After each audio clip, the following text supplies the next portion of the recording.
Hello friends, मैं जसपाल सिंह उचारी आपके सामने previous topic correlation and regression continue कर रहा हूं। आज का हमारा पहला क्वेश्चन है, if the rank correlation coefficient between marks in management and mathematics for a group of student is 0.6, यानी R इज इक्वल टू हो गया 0.6 and the sum of the square of difference in rank is 66, यानी sigma d square is equal to 66. What is the number of student in the group? यानी n हमें calculate करना है। हमारा rank correlation का formula होता है R is equal to 1 minus 6 sigma d square upon n square minus 1। R हमें दिया गया है 0.6, 1 minus 6 सिग्मा डी स्क्वायर दिया गया है 66 और n हमें फाइंड करना है। तो ये n का मैंने ब्रैकेट में मल्टीप्लाई कर दिया, तो ये हो गया हमारा n क्यूब माइनस n। 1 को हम इस तरफ ले आए तो ये हो गया 0.6 minus 1 is equal to minus 6 6 36 6 6 36 और 3 39। ये हो गया हमारा n क्यूब माइनस n।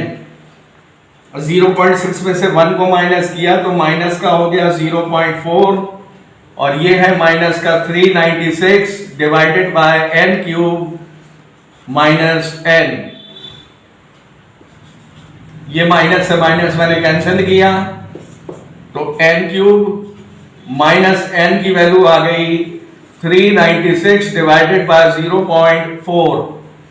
ये आ गया n cube minus n is equal to 0.4 से 396 में डिवाइड किया तो आ गया 990। अब आप देख सकते हैं ये जो LHS का पोर्शन है n क्यूब माइनस n, इसमें हम ऑप्शन से वैल्यू प्लेस कर लें और ऑप्शन से प्लेस करने पर राइट हैंड में हमें 990 मिल जाए। तो मैंने यहां पर LHS के पोर्शन में n के स्थान पे प्लेस किया है 10 का क्यूब माइनस 10 यानी 1000 माइनस 10, तो हमारा आंसर आया है यहाँ पर 990। अब आप देख सकते हैं LHS is equal to RHS, तो हमारी इस तरीके से n की वैल्यू हुई 10, यानी option number second is a correct answer. Next question is, the two lines of regression are 7x minus 3y minus 18 is equal to 0 and 4x minus y is equal to 11. Find the value of byx and bxy, यानी regression coefficient y on x and regression coefficient x on y।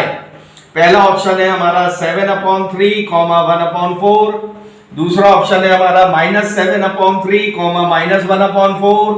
तीसरा option है हमारा -3/7, -1/4 और fourth option है हमारा none of these.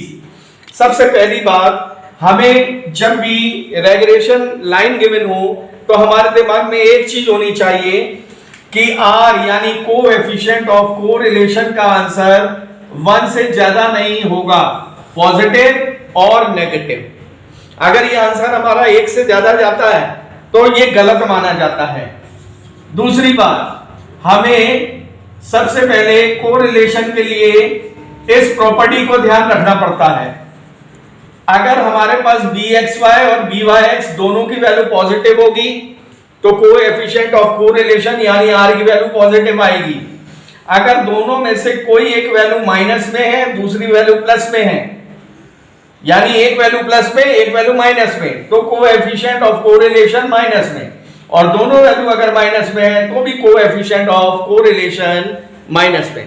यानी plus में केवल हमें एक ही केस में मिलता है कोएफिशिएंट ऑफ कोरिलेशन, जब दोनों वैल्यू हमारी रेग्रेशन कोएफिशिएंट की पॉजिटिव होंगी। अब हमारे पास ये दोनों जो रेग्रेशन लाइन गिवन है ये मैंने लिख ली। पहली लाइन है हमारे पास 7x minus 3y minus 18 is equal to 0 और दूसरी हमें दी गई है 4x minus y is equal to 11। कल के क्वेश्चन में आपने देखा था एक इक्वेशन में x का नंबर y के नंबर से बड़ा था तो हमने उसे माना था x1y, और एक इक्वेशन में y का नंबर x के नंबर से बड़ा था तो हमने उसे माना था y(x). लेकिन यहां पर ऐसा नहीं है, यहां पर हमारे पास दोनों तरफ x बड़ा है y से, तो अब हमें यहां अपोजिट चलना है। इसका मतलब अगर दोनों तरफ हमारा x बढ़ेगा तो हम दोनों को मानेंगे y(x), और दोनों तरफ अगर y बढ़ेगा तो हम दोनों को मानेंगे x(y). तो अब आप यहां पर देख सकते हैं दोनों तरफ x बढ़ रहा है, तो इसका मतलब हमने दोनों को मान लिया y(x). अब जब हमने इसे y(x) माना है तो सबसे पहले आप y की वैल्यू निकाल लीजिए। तो 3y को हम उस तरफ ले गए तो 3y हो गया पॉजिटिव, 7x हमारा एज इट इज है और 18 भी हमारा एज इट इज है, तो y की वैल्यू आ गई हमारी 7x माइनस 18/3। अब यहां पर मैंने जो 3 है वो दोनों के नीचे मैंने सेपरेट कर दिया, यानी 7x/3 माइनस 18/3। सबसे पहले हम 18/3 यानी कांस्टेंट पार्ट को छोड़ देंगे, हमें केवल किससे मतलब है, जो वैल्यू x के साथ आती है वो हमारी कहलाती है रेग्रेशन कोएफिशिएंट y(x), यानी 7/3। इसी तरीके से हम यहां निकालते हैं y की वैल्यू, तो y उस तरफ गया पॉजिटिव, 4x हमारा एज इट इज और माइनस का 11। तो यहां पर अगर हम देखें तो यहां पर रेग्रेशन कोएफिशिएंट की वैल्यू आ गई 4। अब दोनों by(x) हैं तो दोनों में से हम लेंगे वो जो मिनिमम होगा। तो अब आप देख सकते हैं 7/3 का मतलब हो गया 1 पॉइंट समथिंग और ये हो गया हमारा 4, तो दोनों में से छोटा कौन सा हुआ 7/3, तो ये माना जाएगा by(x), और ये जो मैक्सिमम वैल्यू है इसका हम कर देंगे रेसिप्रोकल, तो बन जाएगा दूसरा रेग्रेशन कोएफिशिएंट यानी bxy 1/4। तो इस तरीके से हमारा by(x) आया 7/3 और bxy आया 1/4। तो हमारा ऑप्शन हुआ 1 7/3 and 1/4 is a correct answer. Next question is the coefficient of correlation between two variable x and y is 0.28, यानी r is equal to 0.28 full stop. Their covariance of 7.6, तो covariance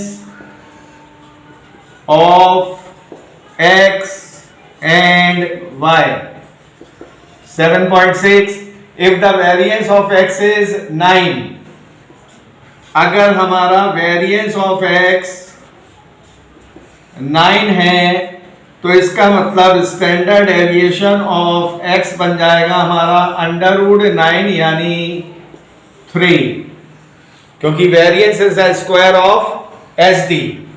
इसके बाद हमें calculate करना है standard deviation of y। पहला option है हमारा 8.048, दूसरा ऑप्शन है 9.048, तीसरा ऑप्शन है 10.048 और फोर्थ ऑप्शन है हमारा 11.048। तो कोएफिशिएंट ऑफ कोरिलेशन का हमारा फॉर्मूला है covariance of x and y divided by standard deviation of x into standard deviation of y। तो r हमें दिया गया है 0.28, कोवेरिएंस हमें दिया गया है 7.6 divided by standard deviation of x हो गया हमारा 3 और हमें निकालना है SDY। तो हमारी SDY की वैल्यू आ जाएगी 7.6 डिवाइडेड बाय 3 इंटू 0.28 यानी 7.6 डिवाइडेड बाय 3 8 द 24 और 3 2 द 6 और 2 8 यानी 0.84। तो अब हम 7.6 में 0.84 से हम डिवाइड कर दें 0.84। तो हमारा आंसर आ रहा है 9.0476, जिसको हम कह सकते हैं 9.048। तो अब आप ऑप्शन में चेक कर लीजिए, 9.048, यानी option number second is a correct answer. उम्मीद करता हूं, आशा करता हूं कि आज का वीडियो आपको पसंद आया होगा। अगर पसंद आया है तो उसे सब्सक्राइब, लाइक एंड शेयर करना ना भूलें। धन्यवाद।